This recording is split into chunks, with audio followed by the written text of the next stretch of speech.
Hello and welcome to the Mix Era Rap Podcast. I'm your host, DJ B Wise. This is the podcast we talk about hip hop from boom bap to trap. You know, I'm in the building with my man Kev. We're at it again. We're your hip hop enthusiasts from way back in the day and in the day. And we're coming to you today, this evening, party people, with our streamer no stream of Yee and Ty Dolla Sign and Vulture 2. We also got some talking hip hop for you. You are going to be really involved with this next one. We need y'all input on it, and that is the AMP freestyle versus the Double XL freshman freestyle. And then also in talking hip hop, or we may switch it up and hit you with an old school spotlight, LL Cool J's Mount Rushmore. All right, so let's jump into it. Let's check in with my man Kev and see how he feeling. Kev, how you feeling? Excited, man. We're back again. Got some good topics on the board tonight and is ready to go. Before we kick it off, I just want to do one special shout out, man. I want to shout out to Nike. They put together a special edition shoe for the breaking team in the Olympics this year, man. And last show I brought it up that you're not really hearing a lot of attention put on the Olympics with the breaking team because now hip hop is involved. Everybody go out and support, man, because breaking might not make it with for LA. It's a question mark if it's going to be in the next Olympics in LA. But so go out there, support, share, do whatever you can, man. It's I think it's the 10th and the 9th and the 10th. It's the 2 days that they're going to have that section. So let's go out and support, man. Put hip hop on the world map. And once again, shout out to Nike, man. So yeah, that's it. All right, bro. That's what's up, man. Really appreciate that. We're going to jump straight into it, party people. We getting into it with a streamer, no stream. And again, we're going with Ye and Ty Dolla Sign's Vultures 2. I'm going to start it off, let Kev anchor on this one, and just say that Vulture 1, Kev will support me on this. I think we gave it a stream, or it might have been split. I'm not remembering. I'm a man of a certain age, so I don't know if I'm remembering correctly. But what I will say about this Vulture 2, Ye, he stepped his production game up heavy, heavy, heavy. I will give it. I'm trying to give it its shine, its flowers right now, and that was that. Man, it was a joy to listen to sonically. Sonically, let's just say that sonically. He had some help. He had 88 keys. He had oh yeah, man, he had EJ Parrish. He had even let's see, I'm trying to think production. Digital Nas helped. The Lab Cooks helped. He had quite a few. London on the Track. He had help with this. So he had some really, some heavy hitters on the production side of this, and so that's where I first want to start and just say, yeah, man, you really did your thing with the production. Production was amazing. Now let's get to the meat of the project. Overall, I think the project was solid. I like Slide. I like Time Moving Slow. The Field Trip and the Fried. Again, the content of the product is what's getting me. Okay, how old is Kanye? Early 40s. Early 40s or mid 40s? Let's say mid 40s. Let's take a quick look here because I'm like, 45. Let's say that's 45. okay. Okay. 47. He's 47 years old. That means he's closer to 47. 50 than he's not. At 47 years old, and you've been a multimillionaire for probably 20 years, the content of this project, I believe, is beneath him. Not all of it, but there were just certain tracks that I really thought that the content was beneath him at this point in his life. And I get that he wants to be able to still get that bag and appeal to the young people. So I can't knock his hustle. But for me as a critic, in my opinion, he can give you more content than what he gave you. Now, there's certain songs where he really shined in his storytelling, and I thought that some of the features were worthwhile. Let me see if I can remember the Little Wayne feature on Lifestyle. His content, as far as Ye, was not as what not reasonable to me. But I thought Wheezy's bars were some of his best. I think this is one of his best features of the year. That's what I would tell you. Who else? I wasn't a big fan of the promotion track or the Forever track, but then there was a shining star in there, and you got to give Lil North. She is interesting, an amazing young lady, and the track they put together for her, Bomb, it was it was enjoyable. It is something you can work out to. It is it's powerful. It's very powerful. If you want to get up in the morning and you need the wake up song, play that Bomb because she did a really nice job. He did it. Everybody. Let me just see who all is on that track. Very quickly here. You got on the production side of that. It's so on the vocal side of it, it's Northwest and Chicago West. But on the production side, you got the legendary Tracksters. You got Cruiser, Noah Madrid, and the Tech Club. And I just want to say, man, it was a really, really uh, upbeat, nice piece of work. I enjoyed River. It was okay. I thought he could have improved upon some of the bars. It wasn't stellar, but I did like the story on 530. 530 had a really really nice story, and then Forever Rolling, he was really rapping, and Lil Baby featured on that, and I'm always excited to see Lil Durk, Little Baby, and Polo G do their thing. They're my shining stars out of the Chicago area, and I really want them to keep progressing, keep moving forward, because I think that they can shift where music is going because they're powerful enough to do that.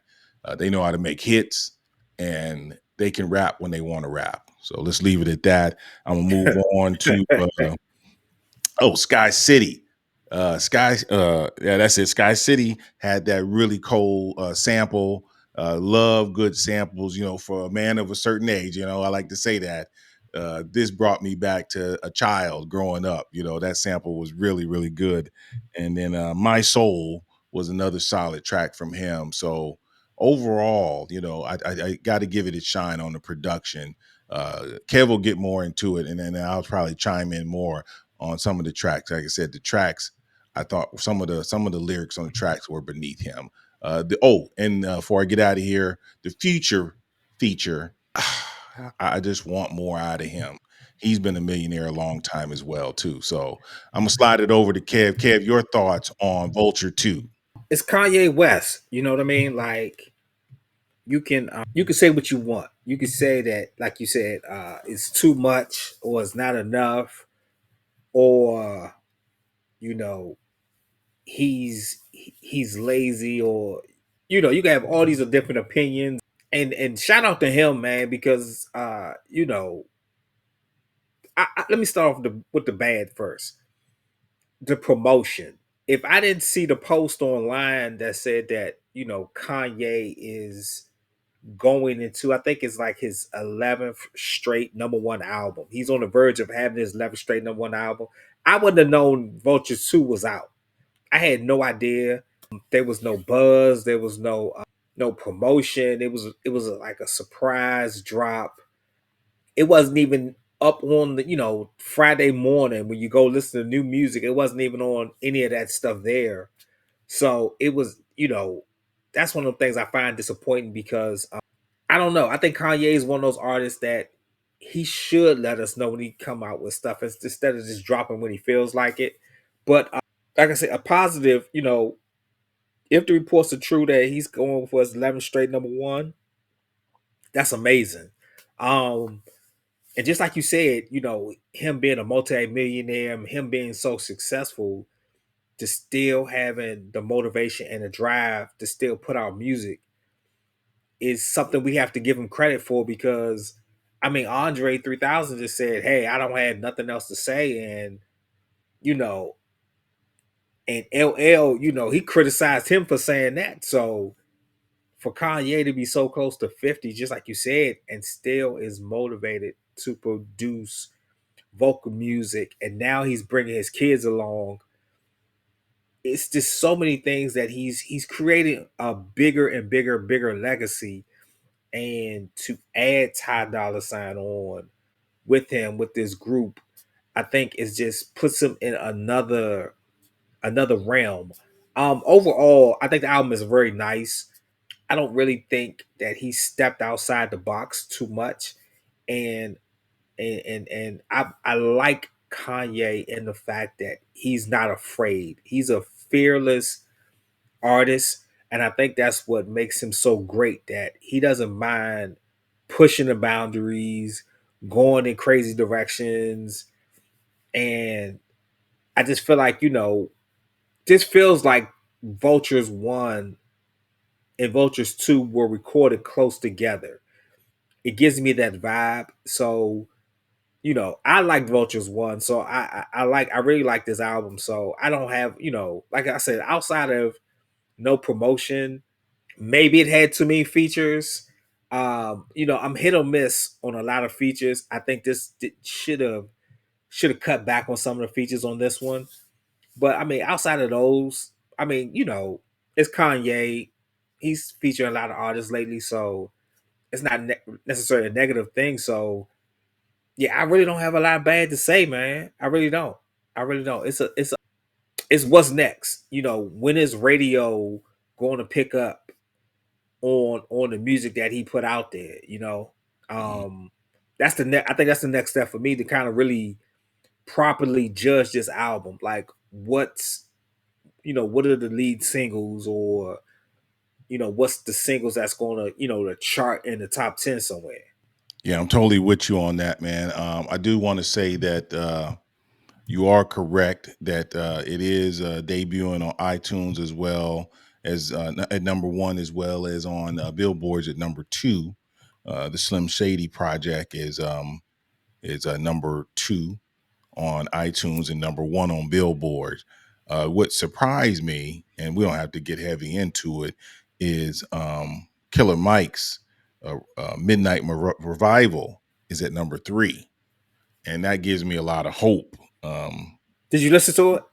Yeah, it Yeah. is probably going to be what I'm playing for the next few weeks or so. But that's really just it's just he took the highlights from some of his songs from the last album. Correct?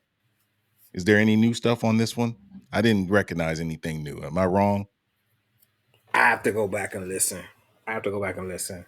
Yeah, Um, I think it was all stuff from the album that he remade or okay. remastered maybe. Yeah. Yeah. It could have been one or two new tracks. Let me just say that. Could have been one or two new tracks, but I know quickly I'll look very quickly here and just say man, Yeah, yeah. But it was I think what he did was good. But that's three good albums though. That's three good albums, topping the charts. So that puts that faith back into rap music, man. That uh it can get back to that superstar level that it needs to be at. Um and we've been talking about this balance, you know what I mean? And those three artists are not like, very sexual or big drug artists. Well, not Eminem, but drugs in a different way. But yeah, I mean, those are three artists that just that we could consider at the top of the game, or the upper level, and for them to debut that high, I think that is great. And it's not just that they're debuting that high because they're these big names; they're debuting that high because they have quality music. So I think that's a good thing, though. yeah, and we may get more into it when we get to the talking hip hop segment, but I just want to say that really quickly, Killer Mike knows one thing. It's how to sequence an album and how long to make an album. And with that, we're going to move on. I'm going to talk to Kev one quick question. I know you like the album. I know the production on the album is good, but I know you know that there's some weak points in it. Give me one or two weak points, and then we're gonna go straight into and then from there go to your stream or no stream. All right. I know that there's some weak points. I just want to see if we agree on what the weak points are. So give me your Um, weak points and then go straight into stream or no stream. I don't think we're gonna agree on what's weak. I don't know if this album has replay value. I think That's I what think I'm this is talking about. I think this is gonna be a temporary album. You know, and outside of next week, I doubt after next week there's really gonna be a lot of attention or buzz on this album. Um, but Kanye is an artist who will he'll make an edit. You know what I'm saying? He'll change something or add something just to bring attention back to the album. I mean, outside of that, it's not gonna last long. It's not gonna last long at all. I think we have another big album that's gonna drop. So yeah, his buzz is going to not gonna last long at all. And Taylor Swift is gonna jump back ahead of him. So he might hold the number one spot. He might he might get the number one spot for 1 week, two at best. But then after he falls out the number one spot, we're not gonna be talking about it no more. So I believe that Slide and Bomb are going to be on the rap singles chart for a while. That's just my my thought process. That's all I would say. From my thought process, I really believe that those two songs are going to be. I even think that Bomb may even make dance charts. It is that good of production on that song that it'll probably make the EDM charts. So we'll keep our eyes open. We'll let you guys know, where it lands at. But I think those two songs are going to live a little bit longer than the album. Like you said, the album is gonna probably burn out very quickly.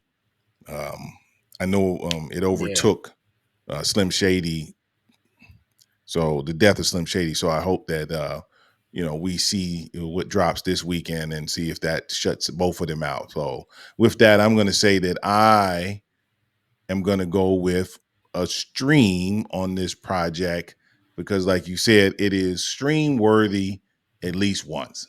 So definitely check it out. Ye is, he is a legend. He's a brilliant musician, and I think this song is worth conversation and definitely worth a listen. Kev? yeah. Put me down for a stream also. Like you said, it's Kanye. He's a legend in the game, and he deserves it. So yeah. Yeah, that's what's up. So we definitely gonna go with our so that's two streams for our man Kanye and Ty Dolla Sign on their new project or continued project, Vultures 2. All right.